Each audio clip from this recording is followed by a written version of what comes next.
right. Welcome to episode 6 of the Peak State Fit Experience podcast.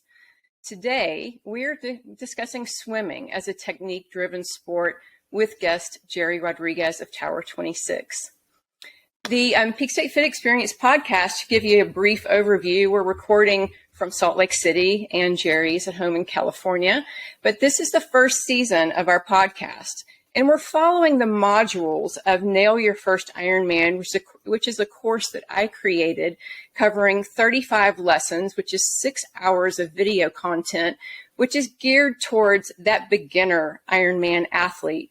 We cover things like how to select a race, how to select a coach or a training plan, and then we dive into the actual 4 pillars of Ironman: swim, bike, run, and nutrition.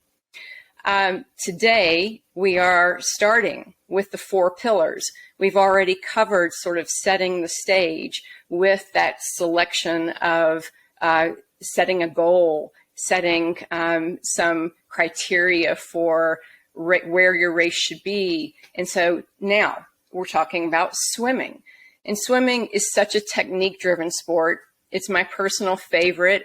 I grew up as a swimmer. I started swimming competitively at the age of 6 years old. And I grew up in Auburn, Alabama, many of you know, and have a very close connection with Rowdy Gaines and the former Richard Quick. And so swimming is in my heart. And today we're talking to Gerry Rodrigues, who has swimming in his heart as well. So I want to introduce Gerry, and then we'll get to our questions. Gerry is a professional pool swimming, open water swimming, and triathlon coach in Santa Monica, California. Gerry runs Tower 26 swimming program in Pacific Palisades and in Santa Monica, and actually worldwide, because we reach people remotely now in all kinds of ways. Gerry's nicknamed the Sultan of Swim. We might have to hear about that. And he's been a swimmer from 1969 until present. He is the overall winner of 100 open water races. He's the U.S. and World Masters champion of pool and open water swimming in the 28.5-mile swim around the Manhattan Island. Probably had to take antibiotics after that one, I imagine. And before. On a professional note, Gerry, we mentioned, is the founder of Tower 26 for coaching and consulting over 1,000 athletes on a monthly basis. He's the founding member and swim coach of the first triathlon club in Los Angeles in 1983, an expert Ironman University coach. I am also a fellow Ironman coach, U.S. Masters Coach of the Year, and former owner of Swim Magazine, publisher of Swim and Swimming World and Swimming Techniques Magazine, and the co-founder of World Open Water Swimming Association. So the list is long and well-deserved. I have been following you and admiring you for so long, and we're just ready to gain from your knowledge. So did I leave anything out? Is there anything that you'd like to say before we start with some of our questions? No, that was fantastic. And I love the intro, too, with the music. I mean, you put our podcast to shame. I'm going to have to talk to Jim about stepping up our music intro. I loved it. Oh, thanks. Yeah, so today I remind each of our guests that we are sort of gauging this podcast, this season of our podcast, to that beginner's mindset. The person who may be thinking about doing their first Ironman. And so today I really wanted to center around how swimming is a technique-driven sport. And the learning curve can be so steep. It is the limiter for most people, unless, you're the rare person like me who grew up as a swimmer. But can we start with the value of right away? Let's identify where those technique problems are, maybe how to get started with that. Yeah, well, good to learn, by the way, about your swim background, which I didn't know much about. So if I could ask, so you've been swimming as a kid, right? You said? Yes, I grew up as a breaststroker, swam year round from the age of 6. although I did not swim in college. And that is the one thing that I wish I have one regret in life, and I wish I had swam in college. I got swept up in college things. Right, But Richard Quick was the coach of Auburn University at the time. And so my whole youth swim programming, all of his college swimmers and grad students helped with our youth program.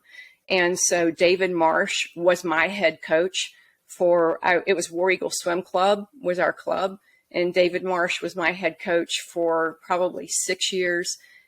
Rowdy was our adopted swimmer of the Hagen family, which was my mom and dad. And so Rowdy used to come over almost every Sunday when he was at Auburn University for spaghetti dinners. Oh, wonderful. Well, distinguished background and sort of a who's who cast of coaches and decorated athletes. So you certainly know all the ins and outs of competitive swimming. And I think one of the things, I'm going to frame this as positively as I can, but it's sort of a negative. One of the challenges that beginning swimmers have is that they go to, and many swimmers even, they go to YouTube to get their knowledge, because that's sort of how to find out anything, right? It's a good platform. Mm-hmm. And you can find hundreds, if not thousands of videos or knowledge information on what you should be doing to get yourself ready and how to swim. The thing is, a good portion of that information is produced or supplied by maybe swim coaches, a lot of them that don't have any triathlon background. You have a blend, so you would be the ideal person to help beginning triathlon athletes. But many swim coaches, or even really good swimmers, and not Rowdy per se, but since you brought his name up, but a very elite swimmer, would start teaching somebody to make sure you kick a lot, as an example. Mm-hmm. Well, that's a big no-no in triathlon swimming. So you have to really identify your source, if you can, right, or ask folks like yourself, your podcast listeners, to really refer the right people to follow, to listen and to read, as opposed to, well, such and such swam on the Olympic team, I should listen to her or him. Well, 95% of swim races are 4 minutes and shorter. Well, I think something like that. I mean, you go from the 50 free to the 400 free, they're all under 4 minutes, and that's the majority of races on the platform. And most races are 2 minutes and shorter. So the demands for the swimmer and how a swimming coach would coach a swimmer, the protocols, the technique, kicking in particular, and even the types of workouts wouldn't be applicable to an Ironman athlete at all, because their event is anywhere from, if you're the best of the best, high 48 minutes, 47, 46 if you're really good. And for the sort of the fat part of the bell curve, an hour and 20, an hour and 30 minutes, and then the slower swimmers, 2 hours, right? So you have to know where to go to look for your information is the first place I would start with. Yeah, that's great advice. And something that honestly I wasn't even thinking of would be our first, sort of area of discussion, but that is so true. And I was honestly thinking sort of that direction of swim analysis, but I love that you brought that up first, because YouTube is so common and people will just search and they'll find whatever the most popular video is. And there are a lot of great swim coaches that have good material, but it's not all gauged for triathletes. Well, yeah, it may not be applicable, and it's no different than, I've talked about this a few times in some prior discussions. And the example I use, I don't know anything about Russian literature. So if I went and listened to an expert, anything he or she had to say would be the golden rule for me, because I have no filter. There's no background, no information whatsoever. So whatever information I was given or data on the history of it would seem like God's word, so to speak, right? Because I don't have a filter. So basically every person beginning triathlon that does not have a swim background does not have a filter. So then we have to teach them, the first thing is, okay, let's broaden your filter. Let's create one for you, or let's get you, connected with somebody who knows the demands of your particular sport. So that's one. And you touched on the technical aspect, I think, is what you were asking, and I sort of sidestepped that question first to talk about. That's perfectly fine, because we're gonna come back to all of it. So on the technical side, there's this nuance to swimming that other sports don't have, especially biking and running. If you have not run or ridden your bike, let's take running, it's the most obvious one. If you haven't run for a while and you said, you know what, I'm going to do a triathlon, and you put your shoes on and you hop outside and you go for a run, and if you haven't run and you're unfit, well, within 5 minutes, it's not feeling so good, right? Not at all. You throw a little hill in and you start questioning, why have I even decided to have this goal? And you slug through it, you get back home, you might have been out there for 20 or even 30 minutes, you've walked half of it, you came back home sweaty as heck, and it was challenging. But what you don't do is say, let me go take a running lesson. What you usually say is, wow, I'm really out of shape. I got to just take this thing slowly and build up my fitness, my stamina. Well, that's the norm. But in swimming, someone comes to swim for the first time. They do know how to swim. They were taught perhaps as a kid. They could swim a few laps back and forth. And they swim a few laps, and then all of a sudden they're out of breath. No different than if they went running. But the first thing they say is, I got to get a swim lesson because I don't know what I'm doing. Well, that's not necessarily true. You can swim. Yeah. And there's a confusion between lacking of fitness or high heart rate from fatigue that I don't technically do it correctly. You may do it technically correctly to some extent, but you still need a foundation of fitness, a platform. So the whole talk of technique is super important in swimming, obviously, because it's more technical than actually running or riding. But there's a dance that has to take place between building foundation, some fitness foundation, so you can absorb technical enhancements. So that person who went out and swam, and they only were able to swim 2 lengths and then had to stop and huff and puff for a minute, and then swim 2 lengths and huff and puff for a minute. If they went to take a swim lesson, let's say they came to you or they came to me and we started giving them some technique tips, they can't really swim enough to absorb those technical tips because the fatigue level is too high. Right. So the first thing you really need to do is get some swimming under your belt. You need to about 10 sessions in 3 weeks, and there's sort of a magical thing. Doing almost anything 10 times in 3 weeks for 30 minutes provides a baseline foundation of reasonable fitness so you can then absorb any technical information or teachings that you may be given from your swim teacher, swim coach. That is great advice, because I've worked with a range of swimmers, even coached an Ironman athlete to their first Ironman that when we started, they could not swim 25 yards. And I do find that sometimes very true beginners, that the fatigue level is so high with just, one length of the pool that, the base of fitness isn't there to even, that's so smart. Well, we made some assumptions, though.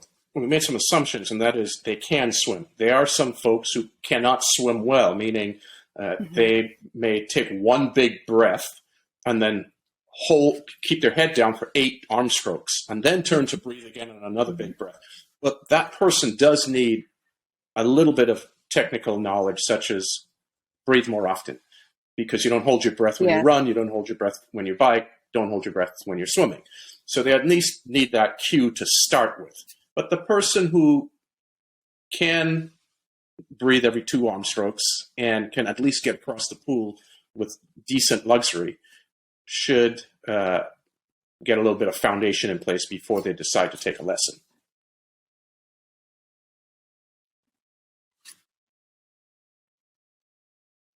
Right. We talked a few minutes before we started recording about bike fitting here at Peak State Fit, and that's one of our main services.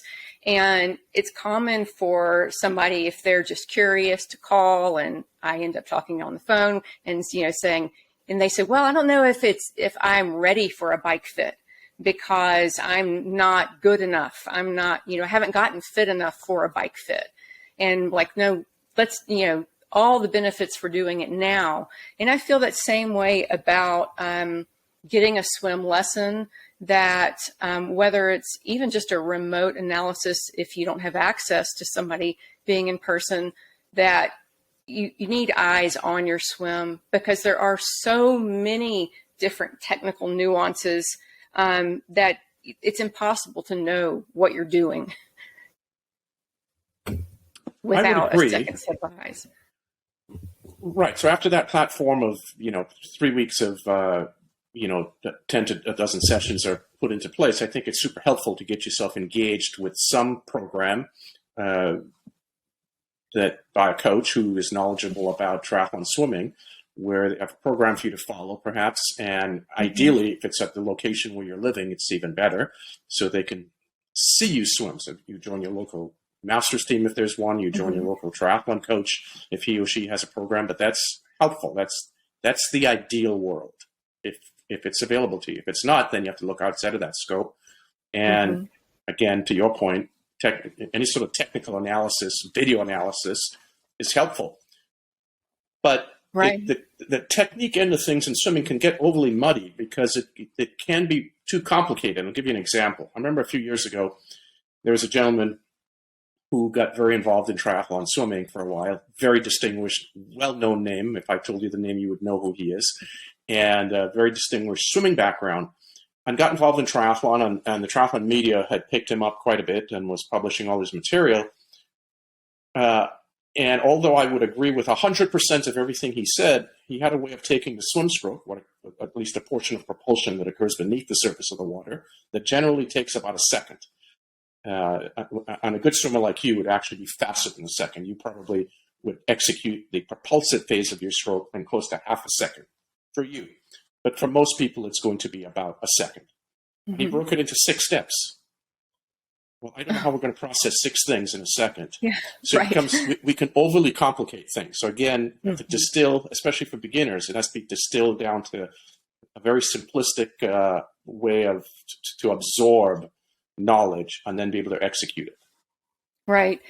And again, for sort of this beginner to intermediate athlete, the payoff is so great of keeping the technique high level, not having to get down to these 6 steps of whatever, from an effort level, from a cardiovascular standpoint, of being able to enjoy their time in the water more, and also have a quality workout without just feeling completely exhausted from a cardiovascular standpoint. Well, that's correct. The thing is, from my experience, what I've seen over the years, and it's, gosh, Heather, it's 40 years of doing this now, right? Most folks that get involved in triathlon, and when I say most, let's define that, probably close to 75%, 3/4 of folks get involved in triathlon without any sort of swim background. They will typically go to their local pool and lap swim on a morning before work or lap swim at lunchtime. And they hop in, and especially most triathletes, as you know, pretty driven, A-type personality, could be a little aggro at times. And you get in, and the first thing they do is press that watch on their hand, and they push off the wall and swim for 30 minutes or 40, whatever amount of time that they have, whatever they've built up to. And then each time, the last time I swam my 30-minute lunch break, and I did, 1,200 meters, 1,200 yards.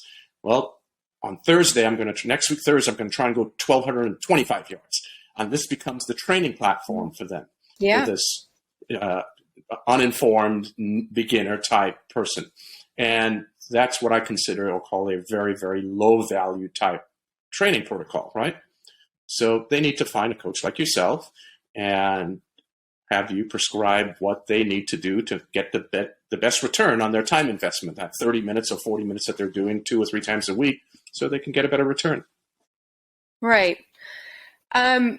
Let's talk about different types of swims. We are sort of highlighting technique here, but when do you think that, so like a strength-based swim with bands and paddles, are beginners ready for that kind of equipment?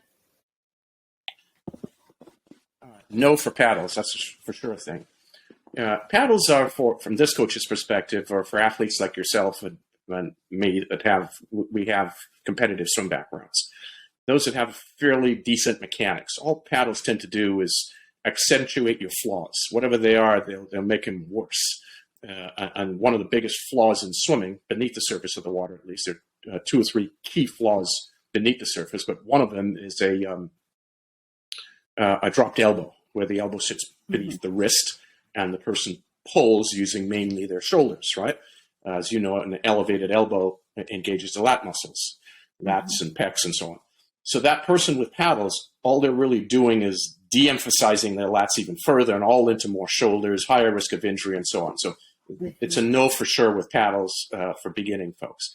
Bands are super helpful because that'll lock up the ankles, providing it's done with a pull buoy to help float their feet up, because they could work on good alignment. That is keeping the body in a nice straight line. So there are certain tools that are very helpful, equipment items that are super helpful for beginners. And I would say that that would be a pull buoy, what do you call it, an ankle strap, or a, something to harness your ankles together, fins, right, and a snorkel. Probably single-handedly one of the most important tools, a swim snorkel. Those are the only 4 pieces of equipment that I would have a beginner purchase, and probably paddles would never make their list. I'm curious, this is really more for my own curiosity more than me looking for you to call out a brand or a style, but I use snorkel. I know its value. I can't say that I love my experience in the water with the snorkel. So I'm wondering if there's a particular style that you favor with snorkels. I think most of the manufacturers now have sort of caught up in quality. In the beginning, it was challenging, and maybe you haven't. I don't know if you've used snorkels lately, but they went through a few years. I thought that the quality was not so great. So just go with your main manufacturers. I'm sure Finis probably makes a very good snorkel. Aquasphere, I believe, I think that's the name, perhaps makes a good snorkel. So your major brands would have their good snorkels now. And what is a good snorkel? Let's define it. Something that has a fixed piece across the mount that's going to hold the snorkel in place so the snorkel is not waddling around, which is what happens typically with sort of snorkels that you would use for snorkeling. Right. That's definitely what you don't want. That's the one that comes up on the side. We want a head-mounted snorkel that comes directly at the center of the head. So the quality is much better. So I don't have any real preference of brand. While we're on this subject, I'm also curious, do you think that people should teach themselves to be comfortable exhaling through their nose without a clip when they're using a snorkel? So ultimately, just like when we ride and run, you exhale through your mouth, right? So in swimming, it's the main place of expulsion of air is through the mouth. There's a little bit of expulsion through the nose because you don't want water to go up into your nose. So there's sort of this gentle pressure that swimmers like yourself may not have ever thought about what we do. It's just became natural because you learned to swim, like you said, at 5 or 6 years old. But we always have this gentle pressure that we actually blow out slightly, not enough for bubbles to come out of our nose, but just enough so water doesn't go up your nose. But generally, it's all expulsion through the mouth. Inhale through the mouth, expel through the mouth. And with this is a great segue into breathing, because this is one of my questions I had listed was about breathing rate, breathing pattern. Is there benefit to training with training your lungs with a specific pattern, but then knowing in racing we need to carry that into more oxygen and breathe more frequently? I tend to try to simplify things with this question. I come back to what we do, and it may sound silly, but I come back to what we do on riding and running. We don't hold our breath when we run, and we don't hold our breath when we ride. It's not a tool that we use to try to improve any type of aerobic performance. So I'm not sure why we would do it in swimming. You and I grew up doing it in swimming because our events were short. The 50 freestyle, the 50 butterfly. And the reason I'm not saying breaststroke or backstroke, because that's a completely different demand regarding breathing. Right. But freestyle and butterfly, if you're swimming a 50, you're not going to breathe, especially the men breathe 0 to 1 time. The women breathe 1 to 2 times in a 50 freestyle. So they need to learn how to hold their breath and all the specific types of training that they need. But we're talking about, since it's an Ironman, an hour to a 2-hour swim. So what you need are just a constant flow of inhaling and exhaling, which is typically every 2 strokes. So if you're a right-sided breather, every time your right arm comes around, you'll breathe through your right side. If you're a left-sided breather, every time your left arm comes over, you breathe through your left side. So Mm-hmm. it's every two. That's Yeah. it. And that's all you need to train it also. Now, there's a Mm-hmm. point to be made that maybe you need to learn to breathe on the other side, your non-comfort side for open water, because you could be at an event where there's excess wind or chop towards your breathing side. So having that skill of being able to breathe to the other side is helpful. But as far as the pattern, the question you asked, every 2 strokes, I don't see any need Yeah. to learn to breathe or hold your breath any more than every 2 strokes. Plus, typically, when folks hold their breaths longer than every 2 strokes, I bear with my nuance. I call it stuff happens, and that stuff is usually not good stuff. Yeah. Technical flaws get introduced when beginners hold their breath.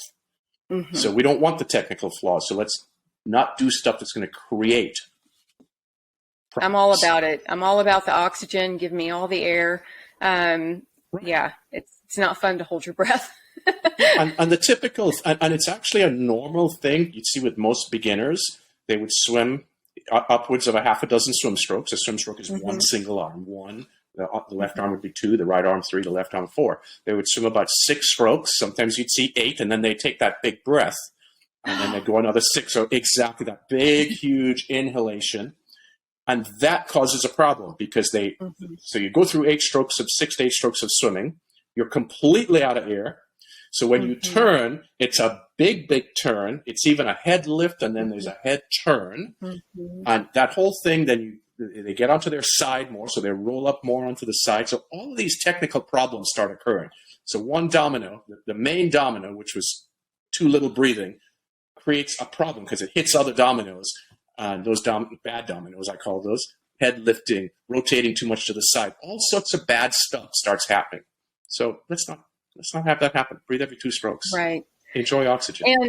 And here you've brought up again, and I'm glad it came up again, that Ironman triathlon is aerobic sport, and most swimming events are 2 to 4 minutes. And so the training is very different. And that's why, again, emphasizing the very first thing you said, it is a different style of swimming. And so unless there is a reason, unless you have a deficiency in your hands, you cannot, perform the same. There's no reason to have an extra strong kick because it does require so much more of your cardiovascular system to pump that oxygenated blood to your legs. And so it's going to make your heart rate higher. It's going to even change the energy system that you're using then, which could impact the rest of your day in an Ironman. Well, so that's one very good reason.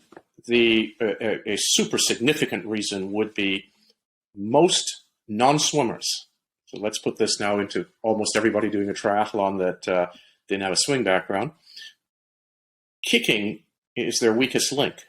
They don't have the ankle flexibility, especially if they had any sort of background in any land sport, such as running, playing tennis, doing anything else, football, whatever it may be. Other than athletes that were dancers. Dancers would tend to have super mobile ankles. But generally, as you've experienced, most triathletes have inflexible ankles, therefore their kicking's not going to be very good. And there's also a technical aspect to kicking correctly also. So they're not going to, technically, they're not doing it correctly, and they're also not able to do it as correctly because of inflexible ankles. So kicking also doesn't give much propulsion. At the super elite level, the Michael Phelps level, they're getting 15 or 20% propulsion. For the triathlete, maybe 2%, maybe. And then if they kick too much, it's negative. It goes to 0 or minus. It's deterring velocity. So let's not do something again that's going to have a problem where stuff happens. We just don't want stuff ever happening because the stuff's never good stuff. Right. I remember like when you see the difference in somebody swimming on top of the water with just their feet or just barely moving, how are they moving so fast? Like I need to know. I want to know. I will do anything to develop that swim technique because you see how graceful and effortless it is. Well, that's the violin player, right? How can someone make the violin sound so beautiful? And if I picked it up, it would, you couldn't run further away from wanting to listen to the sound that I would make on a violin. Well, that's because that person spent a long time, hundreds, thousands of hours practicing how to make that instrument sound beautiful.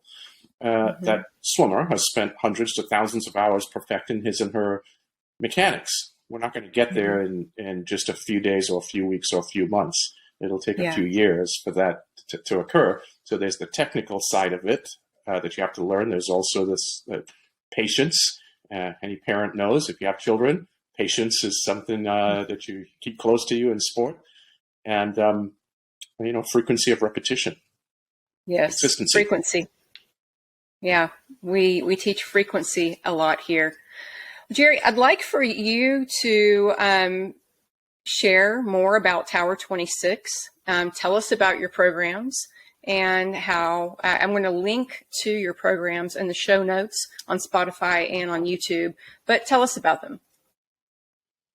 So we run a comprehensive swimming and triathlon program where we, our audience mainly, we've done enough surveys on it. About 5% of our audience are the super pointy folks that are really fast, that win races and so on. A few pros and elite athletes. And we have after that, it's about 20%-ish that are what I would call pretty good athletes.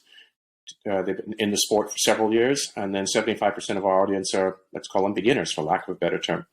So that's our sort of base that we attract. And swimming is the weak link. So that's the most folks that we coach, close to 1,000 people every month, whether they're on our monthly, quarterly, or yearly annual program. And then, so we have a location-based program that does swimming. We have a remote platform that I believe you were on for a while, that where we export workouts with technical audio files and swimming videos. So there's the how-to that we were talking about at the beginning of the podcast. Here's the how-to for the triathlete, the beginner in particular. So that's another product that we have. And then we have a full triathlon service product where we have coaches that coach one-on-one. So you hire them on a monthly basis to prepare for your race. And with that comes your swimming workouts, your biking workouts, your running workouts. And then we have this wonderful thing that we started a few years ago, thanks to the pandemic, where we run about, I think we offer close to 12 or 13 workouts a month. 20-something workouts a month on Zwift. And it's a Zwift workout. You have to be on Zwift to do it. It's coached by one of our coaches or several of our coaches. So you would log in and you do the workout, but it's also on Zoom where you get the technical analysis done during the workout. So that's a special fee for that. But there's a coach there and they would see you riding and they'd give you instruction during the session in conjunction with just doing a workout. So it's a full service triathlon coaching operation, similar to what you guys do. But we don't do the bike fit segment like you have. Right.